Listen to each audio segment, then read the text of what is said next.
भारतीय संविधानाची ध्येय व उद्दिष्ट कशातून स्पष्ट होतात? भारतीय संविधानाची अंमलबजावणी केव्हापासून सुरू झाली? अंमलबजावणी 26 नोव्हेंबर 1946, 24 जानेवारी 1950, 9 डिसेंबर 1946, 26 जानेवारी 1950. शिक्षणाच्या हक्काचा समावेश संविधानात कोणत्या कलमाअंतर्गत करण्यात आला आहे? कलम 20 कलम 21 कलम 22 कलम 23 बरोबर. भारतात सध्या किती घटक राज्य आहेत? राष्ट्रपतींना मुदतपूर्व त्यांच्या पदावरून काढण्याचा संविधानिक अधिकार कोणाचा आहे? पंतप्रधान, सर्वोच्च न्यायालय, संसद, उपराष्ट्रपती. जम्मू व काश्मीर विशेष दर्जा देणाऱ्या संविधानाचे कोणते कलम संसदेने 2019 मध्ये रद्द केले?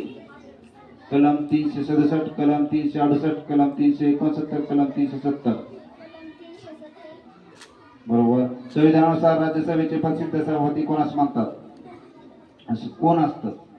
संविधानानुसार राज्यसभेचे प्रसिद्ध सभापती कोण असतात? राष्ट्रपती, उपराष्ट्रपती, पंतप्रधान, राज्यपाल. संविधान सभेच्या मसुदा समितीमध्ये किती सदस्य होते? 7 सदस्य, 9 सदस्य, 11 सदस्य, 10 सदस्य.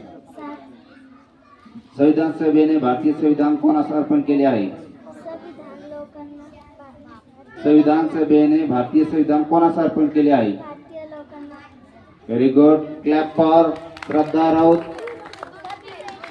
एक चुकलं एक तोंडीमध्ये काय होतं? पण नंतर सांगितलं ते ना